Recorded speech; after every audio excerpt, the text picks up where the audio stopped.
Well, folks, the cult is clearly getting desperate.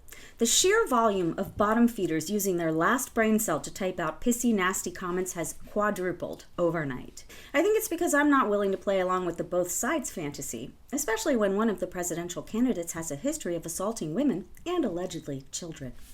I have reached the point where I think every single Republican voter should be regularly reminded that they are voting for a man who pinned a woman down and did to her the things MAGAs tell us migrants are doing to just about everyone. It's not just a little thing you set aside, yet this crime is essentially endorsed by every Republican voter.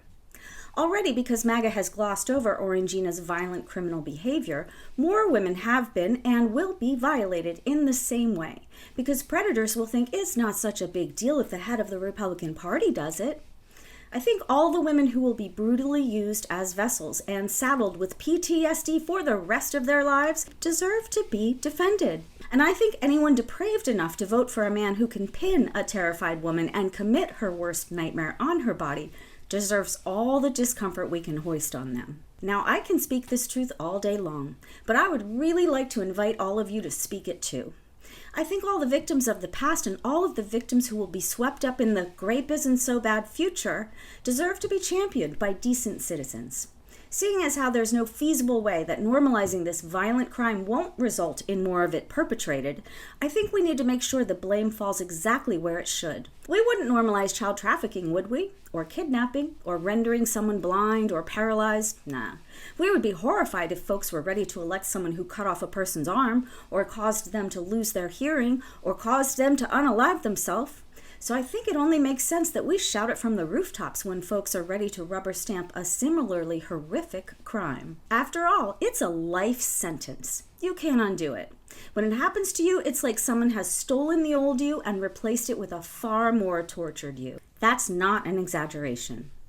Well, it turns out Republican voters have moms and sisters and wives and daughters too, and they don't like to be reminded that they're effectively stomping on those loved ones by voting for a man who wouldn't think twice about ruining their lives, just like all those predators who most sane people think should be locked up. I don't think it's fair for any of us to indulge the fantasy that Orangina is somehow different than any other violent criminal. He grabs women, he sticks part of him in them. I don't see how anyone can parse any of that. But somehow the MAGAs have convinced themselves that the assaults Orangina committed aren't so bad. Maybe he didn't leave all the women with black eyes. Maybe he paid some of them off so they wouldn't tell, and MAGA thinks they must have signed up for the assault because there was a payday at the end. Yeah, that's how much MAGA thinks of victims. Maybe MAGAs can picture them crying, pleading, obviously terrified under the weight of their candidate, but somehow they think the TV guy is a grapist light, who surely didn't bring the act home like it happens in the movies. And that's all MAGA needs. Yeah. I would invite folks to join me in calling a spade, and calling people who vote for a spade assisters.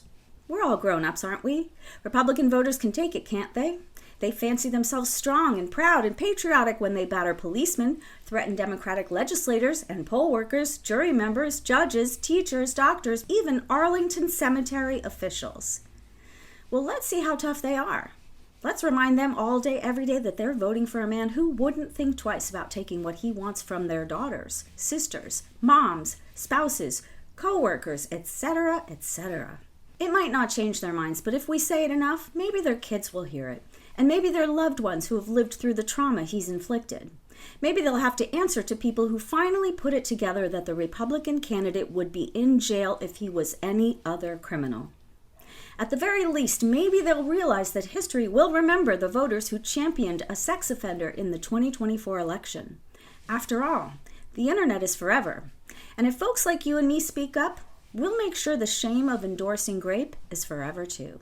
Yeah.